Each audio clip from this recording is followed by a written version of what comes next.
30 నిమిషాలలో నొప్పి లేకుండా వేడికోస్ వెయిన్ చికిత్స. ఆవేశ హాస్పిటల్, హైదరాబాద్. సుమన్ టీవీ ప్రేక్షకులకి నమస్తే.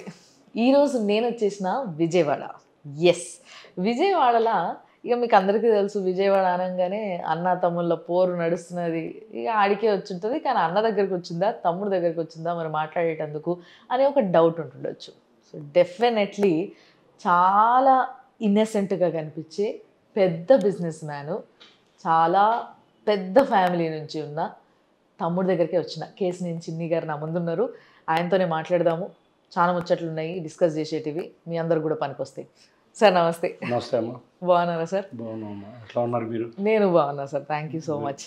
సో కొంచెం బాగా హీట్తో పాటు ఇటు అన్న తమ్ముళ్ళ మధ్యలో పొలిటికల్ హీట్ కూడా స్టార్ట్ అయిపోయిందా సార్? మాకు హీట్ ఏముందమ్మా, పొలిటికల్ హీట్ అయితే ఏమీ లేదని అనుకుంటాం. ఎందుకంటే తెలుగుదేశం ఇవాళ విజయవాడ పార్లమెంట్లో ఎన్టీఆర్ జిల్లాలో బ్రహ్మాండంగా గెలుస్తున్నాం.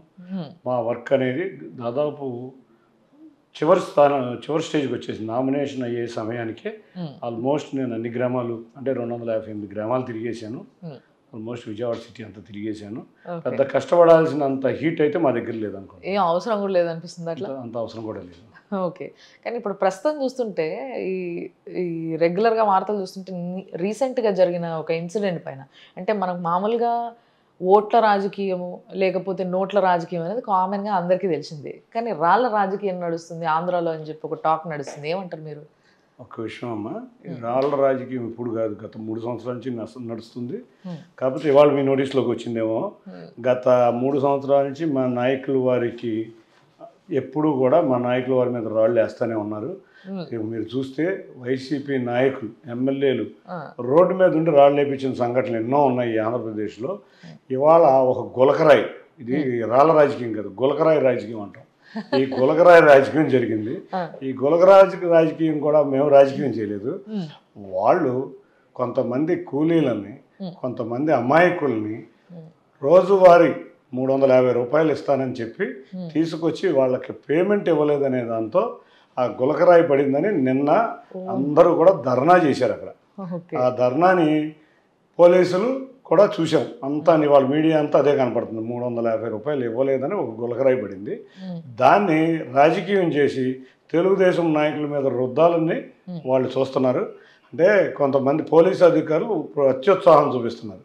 ఎందుకంటే మా క్యాండిడేట్ల మీద నిన్న రాత్రి చూస్తే ఈ గులకరాయి రాజకీయానికి 10 మంది వ్యక్తుల్ని, 10 మంది చిన్న కుర్రాళ్ళని పోలీస్ స్టేషన్కి తీసుకెళ్ళి వాళ్ళు ఎక్కడున్నారో తల్లిదండ్రులకు కూడా చెప్పరు. నిన్న పొద్దున్నగా తీసుకెళ్ళిన వ్యక్తుల్ని చెప్పరు. రాయేసింది ఒక వ్యక్తి అని చెప్పారు. మరి రాయేసిన ఒక వ్యక్తి అయితే 10 మందిని ఎందుకు తీసుకెళ్లారు? అది చిన్నపిల్లల్ని ఎందుకు తీసుకెళ్లారు? అట్లీస్ట్ వాళ్ళ ఫ్యామిలీలకి ఎక్కడున్నాయో చెప్పలేదు. దాన్ని రాజకీయం ఏం చేయాల, వాళ్ళు చేసుకున్న రాజకీయంలో వాళ్ళు ఇరుక్కున్నారు.